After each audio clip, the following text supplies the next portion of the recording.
Então, gurizada, obrigado pelo teu carinho, pela tua audiência aqui com o nosso canal. Vamos falar das últimas de Grêmio, meus amigos. Vamos começar pela entrevista de Mano Menezes ontem à noite, depois da vitória do Grêmio diante do São José, o título da Recopa Gaúcha. É verdade, um título que não tem tanta expressão assim, mas é melhor vencer do que perder, né? Convenhamos que se a gente tivesse perdido, a crise hoje estaria instaurada. E com toda razão, afinal de contas, o São José, com todo o seu tamanho, né, nem se compara ao Grêmio. Pelo investimento, pelo tamanho de clube, enfim, por tudo, né? Mas fato é que o Grêmio venceu, e venceu bem o São José, principalmente, especialmente no primeiro tempo. O Grêmio foi muito bem, eu acredito.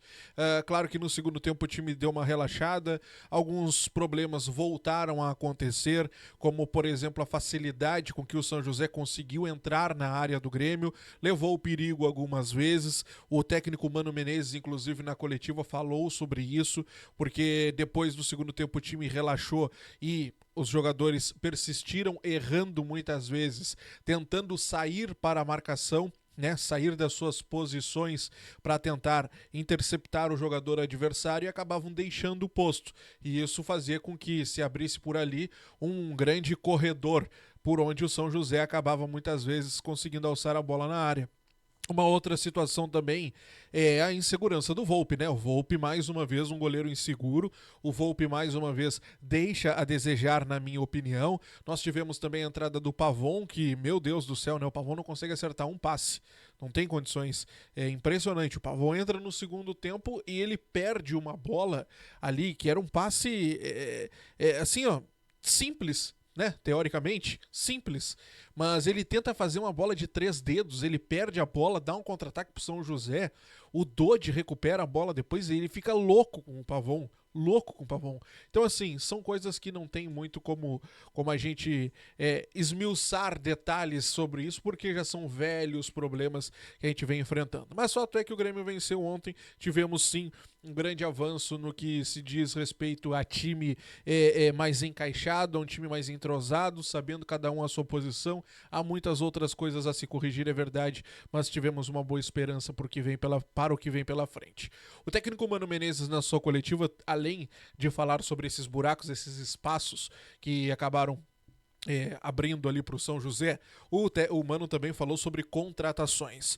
O Mano deixou muito claro que deseja 4 contratações, e essas 4 contratações a gente já trabalhava aqui no canal há algum tempo. Um zagueiro, né, um primeiro volante, um meia ponta, né, ali para jogar pela direita, para apoiar ali o meia de armação, e um centroavante. O centroavante que antes era algo mais assim, se pintar, se achar, se... Não, agora vira algo primordial. Por quê? Porque o Grêmio não vê mais um futuro assim tão grande no Arezo.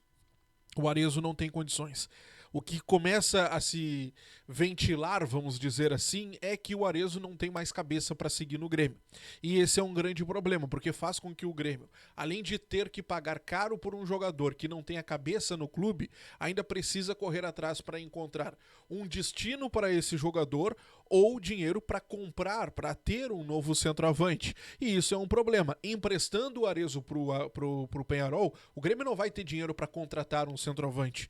Isso não vai resolver o problema do Grêmio. E manter o Arezo por aqui, o Grêmio já tá começando a pensar que, peraí, vamos pagar 700 mil reais por um jogador que não quer estar aqui, que entra em campo e não faz absolutamente nada, que é um jogador que pede oportunidades quando tem, ele não joga bem, que foi o que aconteceu ontem mais uma vez, e o Grêmio já tá fazendo o balanço dessa história aí. Por isso, um zagueiro, um primeiro volante, um meia ponta, vamos dizer assim, e um centroavante é a lista de 4 jogadores que o Mano quer para esse momento. Mas ele deixa muito claro e faz questão de enfatizar pro torcedor: não esperem jogador para lotar aeroporto. São jogadores de características. Ou seja, eu tenho um volante que é marcador, mas eu tenho outro volante de saída de bola. Tu não vai encontrar as duas qualidades no mesmo jogador. Tu vai ter um jogador para cada situação de jogo. Por exemplo, tu tem um centroavante que é um bom cabeceador de área, mas ele não é aquele cara que sai para buscar a bola.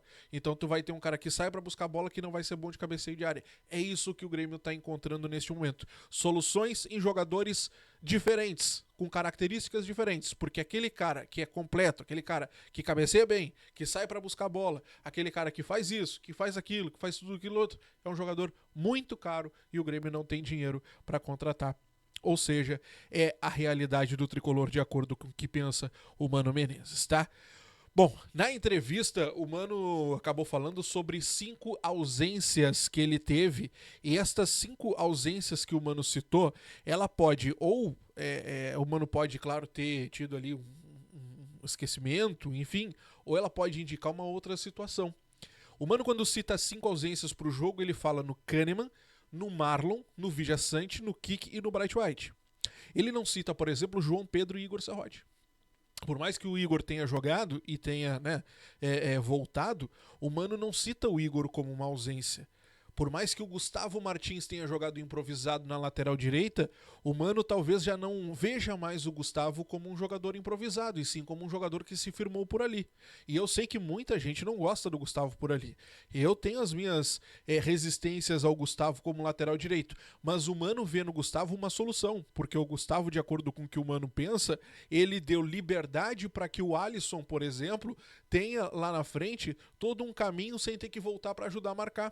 Justamente porque o Gustavo é um jogador mais defensivo. Ele não avança tanto. Então, o Alisson ficando livre, o Alisson consegue fazer o que fez, né? Ontem uma partida espetacular do Alisson. E o Mano vê o Gustavo Martins muito importante nessa forma de jogar, justamente por isso. Por ser um jogador defensivo, por ser um zagueiro, sendo exatamente, o Alisson consegue ter essa liberdade toda lá na frente. O Grêmio ia contratar um lateral direito, vocês lembram, né? Mas hoje não faz parte dos planos mais. E o Mano, quando ele cita essas ausências, ele não cita o João Pedro, e mesmo que o Igor tenha jogado, o Igor estava voltando de lesão, né? Ele não faz esse asterisco, vamos dizer assim. Isso pode indicar que o Mano conte com o Gustavo Martins justamente para sua lateral direita. Falando em Gustavo Martins, vamos falar sobre ele, porque tem uma situação aí do exterior que pode chegar e mudar até os planos do Mano. Então te inscreve aqui no canal, deixa o teu like aqui embaixo, já fez isso? Obrigado, tu me ajuda bastante. Então deixa o teu like aqui embaixo, te inscreve se não for inscrito e ativa o sininho para tu não perder nenhum conteúdo por aqui. Mas vamos falar sobre o Gustavo Martins. Ele desperta interesse do exterior. Amanhã abre a janela de transferências, tá? E o Grêmio já recebeu sondagens recentes do Betis da Espanha e uma equipe inglesa já procuraram o Grêmio a respeito do Gustavo Martins. Procuraram perguntando informações. E aí, esse cara aí? Qual é o rolo? Vamos fazer um negócio bacana? Quanto tu quer? Será que dá? Vamos lá, vamos tentar? O Grêmio, por enquanto, aguarda uma proposta de uma equipe árabe. Uma equipe árabe já sinalizou que fará uma proposta ao Grêmio. Só que esta proposta ela pode ser recusada de imediato. Peraí, Diogo, a proposta nem foi feita. Peraí que eu já te conto. Essa proposta ela foi sinalizada ao staff do jogador em 4 milhões e meio de euros. 4 milhões e meio de euros. É o mesmo valor que o Braga, no início de 2024, ou seja, no início do ano passado, sinalizou ao Grêmio e o Grêmio recusou. Na época o Grêmio recusou. Então assim, e na época o Gustavo nem era titular. O Gustavo, na verdade, o presidente Alberto Guerra gostava e gosta muito do Gustavo Martins. E na época, lembra quando saiu o Bruno Alves, em seguida saiu o Bruno Vini também. Na época, o presidente Alberto Guerra queria que o Renato colocasse o Gustavo para jogo. E por isso ele recusou a proposta e tudo mais e queria ver o Gustavo em jogo. E isso acabou não acontecendo agora que ele está se firmando como um titular na lateral direita. Pode ser que agora o Grêmio aceite? Pode ser. Mas no início do ano passado, o Grêmio recusou essa proposta do Braga. 4 milhões e meio de euros. Ele completa 23 anos agora em setembro, subiu para o profissional em 2023, tem contrato com o Grêmio até 2027 e o Grêmio tem 90% do passe dele. Então o Grêmio tem sondagens do Betis da Espanha, tem sondagens de uma equipe inglesa e aguarda uma proposta de uma equipe árabe que já foi sinalizada em 4 milhões e meio de euros. E aí, tu venderia ou não? Quero saber a tua opinião, comenta aqui embaixo. Falando em propostas e falando ainda do jogo de ontem, tem um jogador ontem que arrebentou pra caramba, né? É claro que eu tô falando do Alisson. O guri jogou bola pra caramba ontem. Internamente, o Alisson é tratado como um atacante considerado extra classe. E muito por conta disso, o Alisson tem uma multa rescisória milionária. Tem gatilhos no contrato dele também que aumenta o salário e o contrato dele vai até dezembro de 2028. A multa rescisória do Alisson com o Grêmio é de 60 milhões de euros para clubes do exterior. Estamos falando de 384 milhões de reais. É um valor alto. Ninguém paga a multa de ninguém, isso é fato. Mas é importante porque o Grêmio se protege. O Grêmio consegue negociar com uma equipe que vem aí atrás do Alisson, né? O contrato dele é muito parecido com contratos que foram feitos com o Nathan Fernandes, né? Com o Gustavinho, lembra? É um contrato que protege o clube e que ao mesmo tempo influencia o jogador também a querer subir os degrauzinhos, né?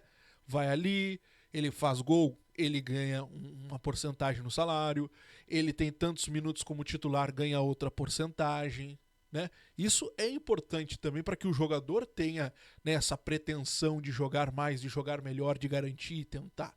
Isso é legal, eu gosto desse tipo de contrato, principalmente nessa idade, é muito importante.